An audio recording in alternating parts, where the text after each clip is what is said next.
Começa mais um Corneta Grêmio com Jason Vasquez e eu, Roberto. Hoje, 16 de setembro de 2020, o Grêmio jogou com a Universidade Católica pela Libertadores da América. O Grêmio perdeu de 2-0, o jogo foi no Chile. Tudo bom, Jason? Uma noite para esquecer? Beleza, Roberto? Sim, cara. Olha, vamos entrar em mais uma análise mais aprofundada, né? Mais adiante, mas em suma primeiro tempo não vimos a bola e o segundo tempo continuou um vareio.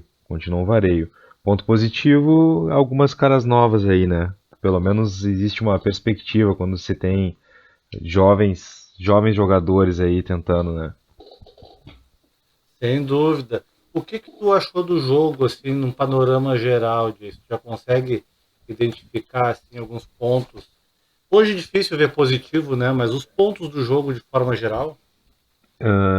Bom, o meio-campo, né? O meio-campo é algo assim visível. Não, o Grêmio não tem meio-campo, o meio-campo ainda não tem a formação ideal. Precisa de renovação e os que estão jogando ali eles não têm conseguido desempenhar aí um bom futebol. E aí, de repente, contratação seria interessante, né? Mas o principal, o meio-campo, né? No meio-campo é o principal, onde no futebol de campo você ganha o meio-campo, você tem grande chance de ganhar o jogo, né? Isso foi o que mais chamou minha atenção, sem dúvidas. Pois é, olha só, eu vejo que de modo geral não tem nada de positivo. Isso me deixa muito preocupado, né, Jason? Vou começar com a estatística do jogo, porque a partir daí eu acho que a gente começa a discutir melhor o jogo, né? Então, chutes a gol, foram 14 chutes da Católica e 4 do Grêmio. Chutes no gol, 8 da Católica e só um do Grêmio. Posse de bola 64 da Católica, 36 do Grêmio. Passes 610 da Católica, 349 do Grêmio. Precisão de passes 90% da Católica, só 78% do Grêmio, a menor porcentagem dos últimos jogos da equipe do Grêmio. Faltas 20 da Católica, 10 do Grêmio, pouquíssima falta para quem perdeu, né? Cartões amarelos 1-1, cartões vermelhos 1 do Grêmio, nenhuma da Católica, impedimentos só 1 da Católica e 3 do Grêmio, escanteios 7 da Católica e 2 do Grêmio. E aí, Jason? Um desequilíbrio total em favor da Católica, né? Sim, cara, pô, impressionante. Primeiro tempo o Grêmio praticamente não chutou a gol, né? Não atacou. Segundo tempo, Universidade muito bem. Parecia que era o Grêmio que estava sem jogar desde a parada da pandemia, né? Antes da pandemia. A Universidade Católica fez bem menos jogos do que o Grêmio, mas o toque de bola fundamental, né? E impressionante assim do Universidade Católica conseguindo sair com a bola no pé, bola de pé em pé, várias bolas o goleiro recebia e aí o Grêmio com as linhas lá atrás, né? E os atacantes dando bote na frente, time espaçado, o goleiro pega a bola, dá aquela fatiada, né? Lança no peito do lateral ou do meio atacante, né? Eu me esqueci o nome do cabeludo que jogava, dominava todas as bolas no peito e saía arrastando pro meio e O lançava alguém. Exalidar. É esse cara aí mesmo. Cara, sim, eu pelo menos me recordo umas quatro jogadas, né, nessa sequência e e assim, e o Grêmio correndo errado, né? Correndo errado. Precisa de mudanças, cara, assim, que realmente precisa de mudanças já na escalação tem que mudar, não tem jeito, em mais de uma posição e agora todo desfalcado também. Complica, vem uma sequência forte aí de jogos, né? Sim, a sequência anterior demonstrava que essa era uma tragédia anunciada, né, Jason? Pelo menos é o que a gente já vinha falando, né? A preocupação com o desempenho do Grêmio, né? Como gremista, a gente não costuma fazer uma prospecção do próximo jogo, como vai ser. A gente costuma discutir jogo a jogo, mas se fizesse, a gente não seria muito otimista pelos últimos jogos que o Grêmio fez. Mas também não seríamos tão pessimistas, né? Porque perder lá, Libertadores, pode ser normal. O problema é o jeito que perdeu. Perdeu de 2-0 e para mim saiu barato, né? Vou dar alguns dados do jogo aqui e alguma panorama a partir daquilo que eu vi do jogo, né? Eu percebi que desde o início do jogo os dois times estavam espelhados, né?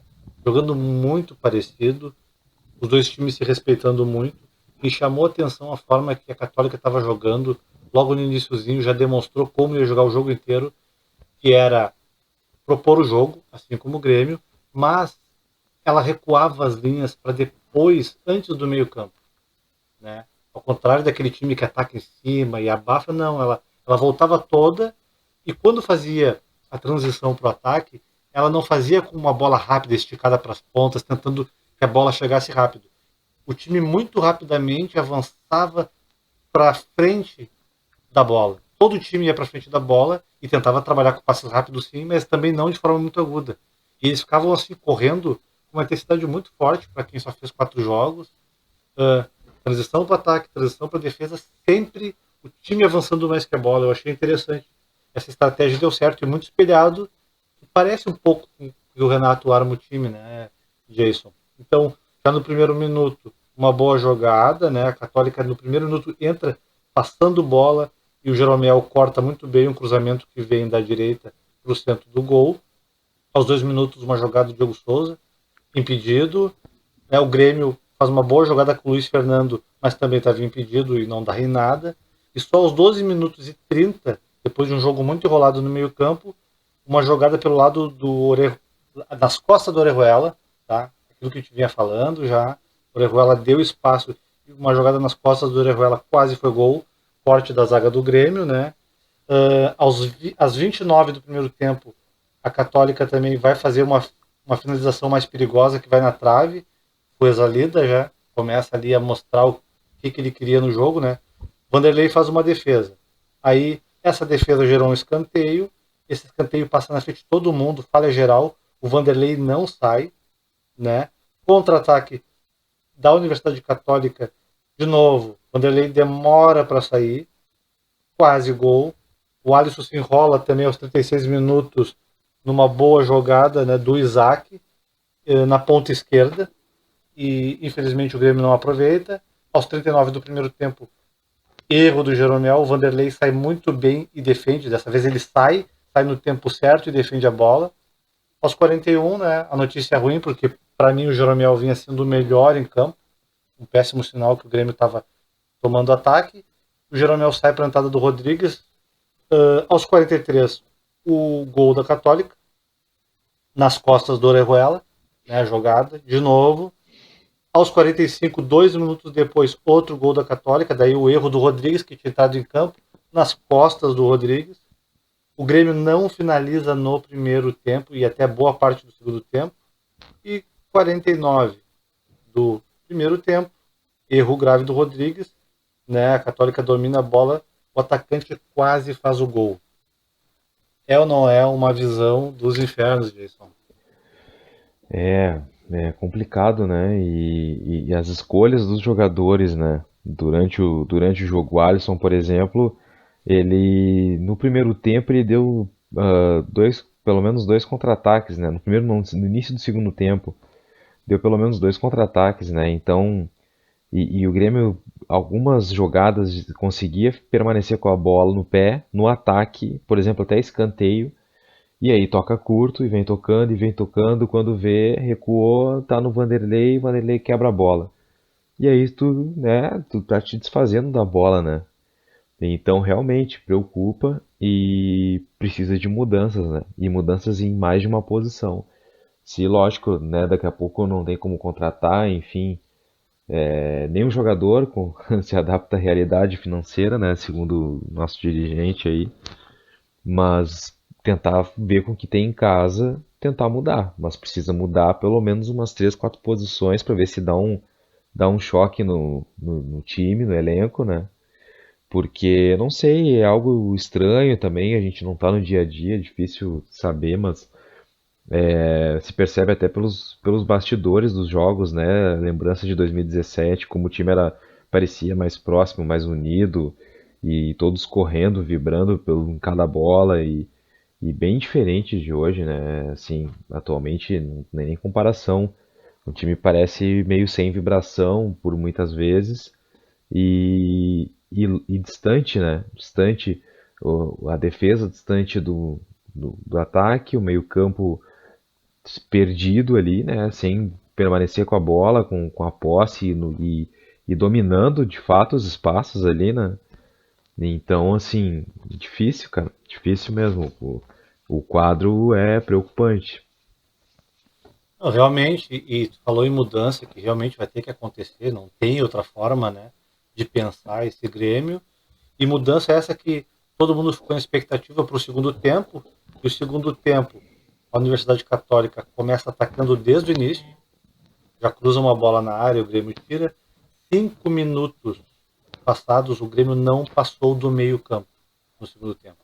E aí a gente já via que a coisa não tinha, além de não ter melhorado, provavelmente teria piorado. Aí, aos 7 minutos, já entra o Robinho no lugar do Isaac, e ao mesmo tempo entra o Ferreira no lugar do Luiz Fernando. Aos 8 minutos, o Robinho bota uma bola na cara do gol pro Diego Souza, mas infelizmente estava impedido. E tinha uma pequena melhora, né? Já que o Isaac não fez absolutamente nada, praticamente, no primeiro tempo. Força ali aos 9 minutos, dá 2 chapéu no meio-campo. E ali começa a demonstrar que estava muito afim de jogo e muito à vontade, que o meio-campo estava fraco. Matheus Henrique, muito mal, aos 10 minutos erra um passe e força um contra-ataque contra o Grêmio. As linhas muito recuadas, né? Força Lida. Chega uma hora disso, que Força Lida sai da esquerda para a direita. Eu acho que ele podia ter ido e voltado 3 vezes. Não tinha ninguém. As duas linhas estavam 2 caminhões na frente da área, como se estivesse ganhando o jogo, cara. Isso me preocupou. Aos 14 minutos, outro erro, né? Igual ao primeiro tempo, num escanteio, o time da Católica cruza, a bola passa por todo mundo, de novo o Vanderlei não sai. Aos 21, chute da Católica, Vanderlei rebate para frente, quase ali, pro lado, mas quase para frente. De novo chega o atacante, quase gol da Católica, um terror. O Alisson erra 2 vezes, né, e arma 2 contra-ataques, muito mal. O Renato perde a paciência, né, e já começa a preparar a troca dele. Diego Souza tem a única chance aos 24 minutos do Grêmio, finaliza mal de esquerda. Uma boa jogada do Grêmio, uma das poucas boas jogadas, mas que ele acho que se afobou ali, não finalizou bem. Então aos 24 já sai o Alisson, entra o Gui Azevedo, que para mim entrou muito bem, e entra o Rildo no lugar do Darlan. Aos 30, a Católica entra com muita facilidade. Mais uma vez ela entra na área do Grêmio, tocando bola com muita facilidade. Aos 31, boa jogada do Gui Azevedo, mas que o Grêmio não consegue converter. Aos 32, o Matheus Henrique tenta a jogada na ponta esquerda aí. Ele enxerga 2 vezes o Ferreira livre, não passa, tenta a jogada sozinho. Aí a gente não sabe se é porque ele quer resolver, porque não está se sentindo bem. Aos 40 minutos, um passe horrível que veio da esquerda. Aí não me recordo se foi o Ferreira ou o Cortez que fez esse passe para a zaga, uma bola alta aí, dominando mal. O David Braz toma a pior decisão, que é tentar chutar sem olhar. O goleiro toma, o jogador toma o espaço dele e leva o chute, e o David Braz é expulso. Né? Aos 48, o Ferreira tenta mais um drible de vários que ele tentou, mas ele é facilmente desmarcado. Aos 49, a Católica dá um chute perigoso e o jogo acaba assim, com esse filme de terror, né? E o retrospecto curioso é que em 5 jogos que o Grêmio teve pela Libertadores com a Universidade Católica, o Grêmio só ganhou um e perdeu 4 na história. E hoje saiu barato, né, Jason? Hoje 2-0 ficou de, assim, né, bom tamanho pro Grêmio, porque pelo menos poderia ter sido 3-4-0 tranquilamente. Todos esperavam do Ferreira um grande jogo, né? Mas na verdade quem entrou muito bem foi o Guilherme Azevedo. Guilherme Concordo. entrou muito bem, entrou agudo, né? Driblando, com boas jogadas. O Ferreira me pareceu um pouco afobado, principalmente na hora de marcar, né? Dava o bote, é, entrava assim, se desgastava muito para dar um bote, uma bola perdida, né? Então, assim, o Guilherme Azevedo foi uma boa surpresa, uma confirmação também que o Isaac não tem como assumir ali a posição de armador do Grêmio, ainda não sei se não está pronto, enfim, mas ele ainda oscila muito dentro do jogo, praticamente não aparece. Vi uma jogada dele no primeiro tempo só, que eu vi, e enfim, e o meio-campo, né? Matheus Henrique e Darlan não deu certo. Deixa eu aproveitar então e vou dar uma passada no campinho aqui para a gente discutir o que dá para discutir, né? Que hoje a gente não tem nenhum destaque positivo, infelizmente. O Grêmio começou com Vanderlei, Cortez, David Braz, Jeromel Orejuela, Matheus Henrique e Darlan, Luiz Fernando na ponta esquerda, Isaac centralizado e Alisson e Diego Souza. No decorrer da partida, como a gente já comentou, né? Entraram o Robinho, o, o Ferreira, o Rildo, o Gui Azevedo e o Rodrigues. Os que entraram na partida e que infelizmente, não, além de não melhorar, me parece que até piorou. Pontos positivos, Jason. Alguma coisa para destacar positivo? Algum jogador, já que a gente está falando agora de jogador individualmente, né? Para mim, o Grêmio foi mal coletivamente e individualmente, mas sempre dá para tirar alguma coisa de bom, né? É, cara, eu acho que sim, de ponto positivo é que mesmo perdendo, pelo menos tem atletas da base jogando, né? Daqui a pouco não fazendo uma grande atuação como o Ferreira hoje, como o Rildo, que já jogou muito bem a Copa São Paulo, mas pelo menos são jogadores que existe uma perspectiva, né? Existe uma perspectiva, daqui a pouco formam-se aí bons jogadores, né? Acho que o quadro seria pior se fosse só veterano jogando e um time desorganizado, né? Mas o único ponto positivo que eu vejo é esse. Categorias de base, atletas jovens jogando e criando uma casca, né? Porque a Libertadores realmente é diferente. Eu penso exatamente igual, foi exatamente a leitura que eu fiz. Para mim, foi a única coisa positiva. Foi a base entrando, né? O Gui Azevedo, para mim, foi o que melhor entrou. Não conseguiu resolver muita coisa, mas sozinho ninguém faz nada. É difícil apontar um destaque negativo, mas para mim, hoje, o Rodrigues, olha, foi um teste para a Libertadores e ele não passou. O Isaac não foi bem, não deve ter mais oportunidades, pelo menos na Libertadores. Eu não acredito que ele vai ter, a não ser que ele faça uma virada muito grande num jogo do brasileiro. Mas o Rodrigues realmente, né? Ele entrou e inclusive ele erra no segundo gol que o Grêmio toma e quase em seguida serve o atacante de novo. Então complica um pouco, né? Como é que o Grêmio vai conseguir sair dessa desse problema todo que está sendo causado, né? Porque se o Grêmio agora tem uma sequência bem difícil, vai pegar o Palmeiras no fim de semana, depois pega o Inter, Grenal pela Libertadores, e aí é bem preocupante depois o Atlético Mineiro. E na minha visão, até nós tínhamos conversado antes da partida, eu achava que o Grêmio ganhava hoje, né? Provavelmente trocava ponto ali com o Palmeiras e com o Inter, e o Atlético Mineiro tinha chance ali de uma briga, já que é um jogo mais aberto, o Grêmio gosta de time mais aberto, podia fazer 3 pontos ali. Mas daí nessa retrospectiva aí o Grêmio já começa perdendo essa partida, que teoricamente seria fácil. Como é que tu vê aí essa sequência disso? Pois é, Roberto, é bem complicado essa sequência aí, né? E, enfim, não vejo o caos, até porque o Grêmio deu sorte, está em segundo no grupo, né? Não tem nada perdido. Porém, é um time desfacetado, assim, né? E realmente precisa mudar em mais de uma posição. E agora que a gente vai ver também mais um teste aí pro Renato tentar acertar o time. Porque ele na sombra ele tem o Roger e grande parte da torcida gosta muito do trabalho, admira muito o trabalho do Roger. Então agora a gente vai ver a capacidade do Renato de colocar os jovens, de modificar, de ter repertório, né? E esse é o grande. Ninguém questiona a idolatria dele como jogador, como técnico, enfim, tudo que ele conquistou no clube, mas se questiona muito o repertório dele, né? Até onde ele pode variar.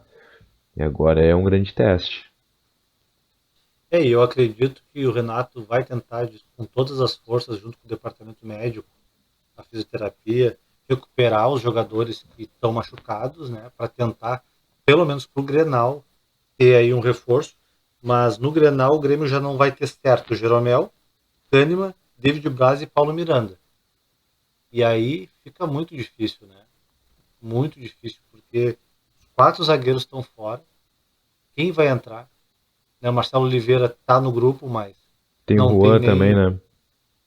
O Juan da Oi? base, o Juan da base parece que tem chance de jogar. É um bom Eu zagueiro, acho, mas não tem aquela experiência que tem os demais, né? sim, se o Juan não entrar agora, com os quatro zagueiros de fora, não entra mais também, né, Jason? Porque será que ele vai improvisar ali? Hoje ele botou o Cortez no final da partida, mas não acredito que ele vai fazer tal improvisação, né? Então deve ir com o Juan, tu acredita que ele vai com o Juan? Eu acredito que ele vá com o Juan, mas aí que tá, de repente seria interessante jogar num 3-5-2, de repente, né? Puxar alguém pra volante, enfim, tentar povoar mais o meio-campo, já que não tá a dinâmica de tocar e passar e tá sempre próximo da linha de passe triangular, ainda não tá bem distante do ideal, né? Bem distante do ideal. Então são setores isolados no time do Grêmio, né? Então é complicado. Eu acho que o Renato vai acabar colocando o Juan, que eu tenho mais esperança no Juan do que o próprio Rodrigues, né? Que o Rodrigues já mostrou que tem posição física, tem altura, mas falta técnica um pouco, né? É, e o preocupante também é que o Grêmio já nos demonstrou, o Renato e esse grupo, que apesar de muito mudado, tem uma base sólida ainda desde 2017, com os jogadores mais experientes, que o Grêmio oscila mesmo e daqui a pouco o Grêmio dá a volta por cima. Mas eu não me lembro do Grêmio ter entre os jogadores, jogadores lesionados, jogadores em má fase e jogadores expulsos. O Grêmio hoje está com essas três categorias. Não tem ninguém que tu diga assim, pelo menos eu não consigo apontar. Ah, não, esse jogador está mal, esse está lesionado, esse está descartado da partida, né? Mas tem tal e tal jogador que está bem e esse pode de repente entrar e ajudar. A gente não consegue enxergar, né? Lucas Silva mal, Matheus Henrique hoje uma péssima partida, Mais uma, né? Orejuela mais uma, Orejuela oscila dentro da própria partida, Cortez dentro daquela média baixa, né? Porque o Cortez ou ele tem uma média alta ou uma média baixa, Diego Souza não recebe bola, não dá para saber nem se ele seria um cara mais efetivo ali se tivesse o meio campo para armar. E a Quem está entrando não oportunidade que ele teve, ele mandou a bola na arquibancada, né? E eu ia falar do Orejuela, mas o Orejuela não marca nem consulta no médico, né, cara? Não marca nem na cartela do bingo. Porra, pra passar ali é muito fácil, né, cara? Impressionante, ele erra alguns passes assim, não sei se é falta de concentração, se ele joga num outro esquema na seleção da Colômbia, mas ele não vejo ele, eu vejo ele um bom jogador, mas pá, ainda faltam, ele comete alguns erros assim que é difícil de entender, né? a gente está falando aí individualmente de cada jogador, né? Para mim, os problemas do Grêmio hoje. O Vanderlei é um goleiro que não é moderno. Isso já se sabia, tanto que o Sampaoli dispensou ele. É um goleiro Sim, que não adianta a linha. Hoje, inclusive, quase que ele entrega uma bola, porque ele não sai, a bola ele não tá, sai do tá, gol. tá mais para ele do que para o atacante, ele não sai, né? O Orejuela é um corredor nas costas. Talvez ele funcionasse num outro esquema 3-5-2, algum esquema que ele jogasse mais à frente, mais atrás, pudesse ter uma cobertura maior. E pode ser isso também, né? De repente, ele sabendo que essa deficiência dele, ele fica tão preocupado com as costas que ele não consegue pensar para frente e começa a errar passe. Né? Matheus Henrique vem mal, Maicon machucado, Jean-Pierre machucado e quando entra não se sabe se pela lesão ou o que, é, também não está entrando bem. Darlan não deu a resposta que se esperava. Isaac não tem feito nenhuma partida boa. Acho um ponto positivo o Luiz Fernando, que para mim hoje, se tivesse entrado no segundo tempo seria melhor, porque entraria com o Robinho, teria alguém do lado para jogar, porque o Isaac hoje realmente não conseguiu fazer nenhuma jogada, articular nada. Não se espera mesmo que o Cortez articule alguma coisa pela esquerda, né? E também no podcast passado tu chamou atenção para o apagão do David Braz. E eu até achei que o David Braz naquela partida tinha jogado numa média, não tinha comprometido pelo menos, mas realmente estava apagado. Mas só que hoje ele comprometeu bastante, né, Jason? Bastante, teve uma bola, cara, do cartão vermelho. O cartão vermelho, ele dominou dominou a bola distante dele. O, o jogador da universidade muito rápido, antecipou, ele deu uma bica no jogador, né? Ele foi expulso com razão, né? Não tem nem o que questionar. Então, difícil, né? Às vezes ele quer dar lançamento, Então, difícil, cara. Difícil, difícil mesmo. E mais E uma vez a dupla Darlan e Matheus Henrique não funcionaram, né? não deu certo. O Darlan oscilou bastante dentro do jogo. O Matheus Henrique não vem fazendo bons jogos desde algum tempo. Eu lembro de alguns jogos bons dele pela seleção, né? Sub-20, acho que foi sub-20 ou pré-olímpica. Depois, quando ele retornou ao Grêmio, ele não retornou assim jogando num bom nível que ele pode render, né? E então, assim, o meio-campo tá bem preocupante. Assim, eu fiquei pensando agora aqui, de repente, jogar num 3-5-2, cara. Jogar num 3-5-2 e vou colocar o Lucas Silva ali de terceiro na sobra ali, zagueiro, enfim. E tentar dar mais liberdade ali para os alas, né? Daqui a pouco o Diogo Barbosa, colocar o Orejuela, né? Para atacar um pouco mais. Tem que mudar, cara. Tem que mudar. Tem que mudar. Até um amigo meu ouviu o podcast, o episódio passado e os outros dois, né? Gremista também, o Marcelo, ele falou: pô, cara, vocês querem mudar o time a cada episódio? Eu falei, cara, mas é que precisa de mudança, né? E se não mudar, a tendência é piorar, né? Se quando tu muda, tu ainda tem uma perspectiva de melhora. Agora, se tu não muda, vai permanecer como tá. Não, e a mudança que a gente tem falado é muito em relação, não a cada jogo, que sabe que o jogador tem que ter uma sequência, mas é que o próprio Grêmio está pedindo mudança porque um se machuca, o outro é expulso, né? E as mudanças que a gente pede também é pela falta de opção. Porque a gente tem falado, não tem camisa 10, né? Não tem um camisa 10. Quem sabe tentar um jogador ali, eu já pensei até, para mim desde o ano passado, é uma pena que o Ferreira tenha tido tantos problemas de contrato, porque para mim o Ferreira podia ter sido testado mais no meio ali, como um meia no centro ali, um meia atacante, mas a gente sabe que agora não é momento de tentar. Talvez o Renato tente, porque realmente não tem o que fazer, né? E aí vem uma pergunta que eu te faço, disso, porque o Grêmio precisa mudar, porque o Grêmio foi da a primeira finalização do jogo passado o meio do segundo tempo. Então tem que mudar realmente. E a contratação, né? O Paulo Luz vai depois do jogo contra o Sport e diz, palavras deles, abre aspas, a qualquer momento vai estar chegando alguém de peso. A Quando ele qualquer falou isso? momento. Quando ele falou Dia isso? 3 de setembro, depois da derrota contra o Sport. Hoje é 16, já é 17, né? Pelo nosso horário aqui, de setembro. Que qualquer momento é esse? Cadê esse meio campo? Cadê esse atacante? Cadê o lateral que prometeram? Prometeram lateral, volante, meio armador e atacante. Até agora só chegou lateral. Cadê esse jogador disso? Nenhum jogador serve, se enquadra no perfil financeiro, o clube está sempre pagando dívidas, né? E a gente vê o Inter numa condição inferior financeiramente conseguindo contratar, né? Lógico que a gente não está falando, não, tem que contratar, né? E azar, tem que deixa, né, deixa as contas mesmo desequilibradas, enfim, sem responsabilidade alguma. Não, não é isso, mas dá para investir em alguma posição ou outra ali, né? Eu agora, antes de gravar esse episódio, estava dando uma olhada na internet e aí se ventilou o nome do Cuejar, que é volante, ex-Flamengo, colombiano, bom de bola, se chega é titular, não tem jeito, ainda mais o meio-campo, e o Juliano. Dois jogadores que, bom, se eles chegam, eles já saem jogando, né? Mas e aí, até que ponto, né, a direção vai abrir mão, né? Vai investir? Jogador bom custa dinheiro, não tem jeito, né? Então se é pra trazer meia boca, não traz. Agora, se é pra gastar, gasta bem, né? Gasta bem porque são dois jogadores, por exemplo, que no meio-campo resolveriam grande parte dos problemas, né? Mas, enfim, a gente fica meio sem entender. E questão dos dirigentes do Grêmio, eu vejo o Renato e vejo o Romildo. Não vejo mais nenhum outro profissional entre os dois, né? Então, não sei até que ponto essa relação é saudável, né?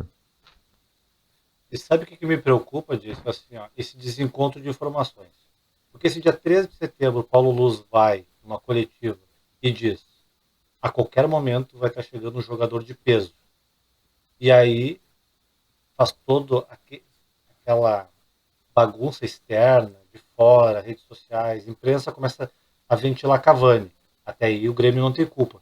Mas aí vem um dirigente do Grêmio e diz: não é Cavani.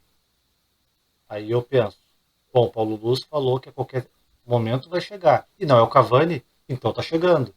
E já se passaram 14 dias desde que ele falou. Tá, não é o Cavani, então quem é? Então por que, que não chegou? Então, era o Cavani. A impressão que me dá é que era o Cavani e que não estão conseguindo contratar, porque era difícil mesmo, né? Ou eles estão totalmente perdidos, porque ele falou dia 13 de setembro, a qualquer momento está chegando. Tudo bem que não chegasse o Cavani, mas que chegasse alguém. E por que, que não chegou? Né? Se assustaram? Será que se assustaram com a repercussão do Cavani? Deram um tiro no pé, como a gente falou lá 4 podcasts atrás? Né? Mas assim, outra coisa, na América do Sul inteira não tem um meio atacante pelo meio para contratar?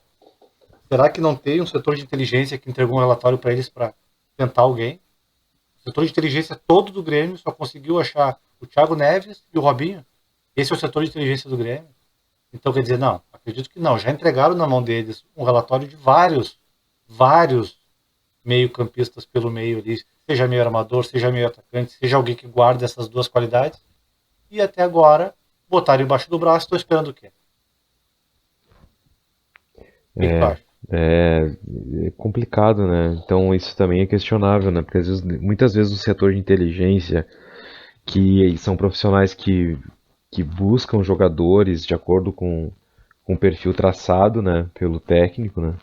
Então eles têm recursos aí de estatísticas, de vídeos, enfim. Certamente a direção deve ter alguns nomes, né? Só que é isso, tem que investir, não tem jeito, cara. Não tem jeito, se tu quer qualidade, tu tem que pagar, né? Então fica um time que vende os jogadores e não repõe, né? Então falta reposição, e aí fica tudo nas costas da gurizada, sendo que também aí um parêntese, pô, eu fico impressionado que quando algum guri erra, ou faz alguma cagada durante o jogo, né? Quando erra algum passe curto, ou toma alguma decisão inadequada, o Ferreira que resolveu driblar mais pela linha de fundo, levar para a esquerda ao invés de trazer para a direita e tentar achar um passe que o Renato esbravejou no banco. Dar esporro na gurizada é fácil, né, cara? Então, assim, isso eu acho complicado. E a gurizada justamente que é o desafogo, onde tem que ter um apoio, tem que ter uma cobrança, porém, saber cobrar, né? Então, não sei, cara. Eu vejo também a imprensa fazendo muita fumaça em cima disso. Ah, o ciclo do Renato acabou e tudo mais. Mas a gente fica questionando, né? Até onde ele consegue tirar do grupo e realmente o grupo tá unido e tá afim de ganhar mesmo, tá afim de jogar junto, de correr um pelo outro ali. Parece um grupo meio afastado, né? É verdade, eu te confesso assim que não precisava nem o Romildo ter falado, mas o Romildo já falou que ele não manda o Renato embora jamais. E eu acredito nisso mesmo. Acho que o Renato só sai quando quiser, mas não sei se não está chegando perto disso. Porque, claro que não querendo fazer nenhum tipo de repercussão negativa em cima do fato, mas início do ano, Renato na praia, jogadores em Porto Alegre. Vem a pandemia, os jogadores se afastam, mas no retorno, Renato na praia e jogadores treinando. E eu não sei até que ponto isso cansa para quem é comandado, entende isso? Tu vê o teu técnico lá, que tudo bem, se afastou por saúde, então não podia estar na praia jogando futebol, né, disso. Se afastou por saúde porque podia pegar Covid, não é na praia, no meio da multidão, que ele vai estar se protegendo. Então, desde então, eu não vejo a equipe responder. Pode ser uma grande coincidência? Até pode, mas a gente começa a tentar enxergar as hipóteses, né? Porque no último jogo eu vi o Renato reagir. Eu vi o Renato. Quem sabe que o Renato teve 2 férias esse ano. E cada volta de férias, o Renato volta mais tranquilo, ele volta mais. Ele fala que o time demora a engrenar, mas daqui a pouco engrena, vocês vão ver. Mas parte é culpa dele que também chega sempre muito confortável. E depois ele vai vendo que a água vai batendo, ele vai, né, reagindo. E nessa volta de pandemia ele demorou a reagir e agora ele está reagindo e o time não reage. Acredito eu que nos próximos jogos a equipe não reagir, não demonstrar vontade, aí já é um diagnóstico bem fechado de que não há um entendimento entre jogador e técnico. Vai embora? Provavelmente não. Mas até que ponto se segura, né? Ele mesmo, até que ponto ele vai querer ficar numa equipe que aparentemente não está reagindo junto com ele. Sim, cara, complicado. Então, assim, eu vejo que se ele não mudar realmente mais de uma posição, eu acredito que ele vai mudar, porque é inacreditável ele não conseguir enxergar isso, né? Que o time não tá jogando bem. Se ele não mudar em mais de uma posição, vai ficar complicado, né? Sustentar ele. E mesmo assim também, se ele mudar e não surtir efeito, as alterações não surtirem efeito, né?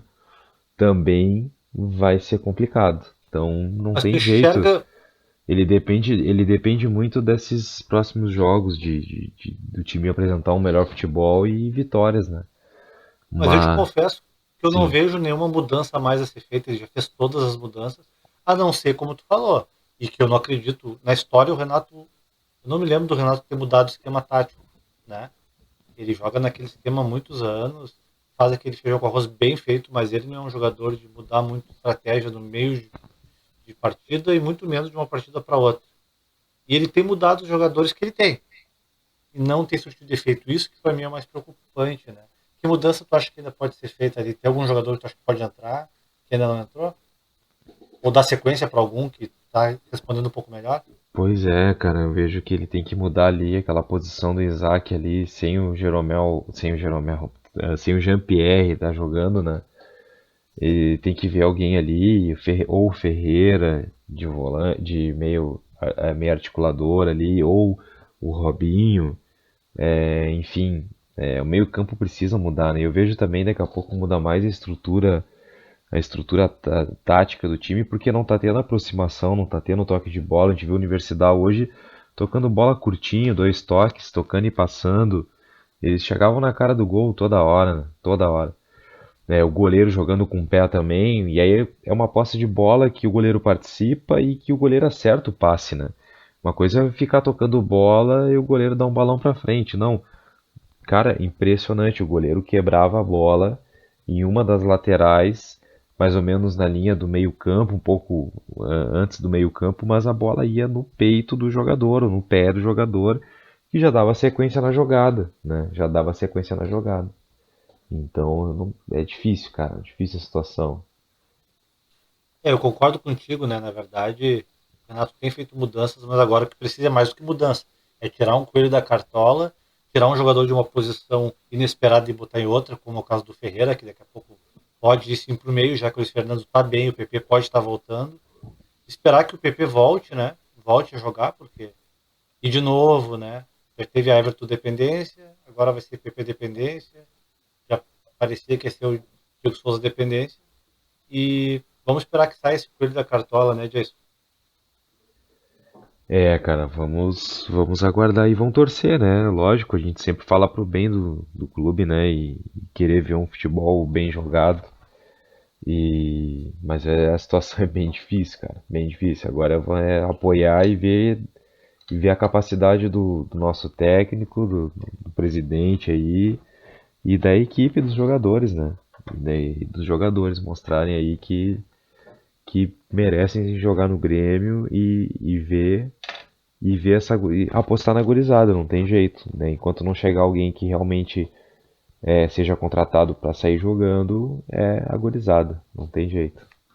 Não, e cobrar também a direção que traga de uma vez esses reforços, como tu nos falou, Cuejar, por exemplo, e Juliano, apesar de só são jogadores que chegam, vestem a camisa titular e jogam, né? Estão ventilando, tá ventilando, mas qualquer jogador nesse nível agora é bem-vindo. Jason, acho que falamos tudo por hoje.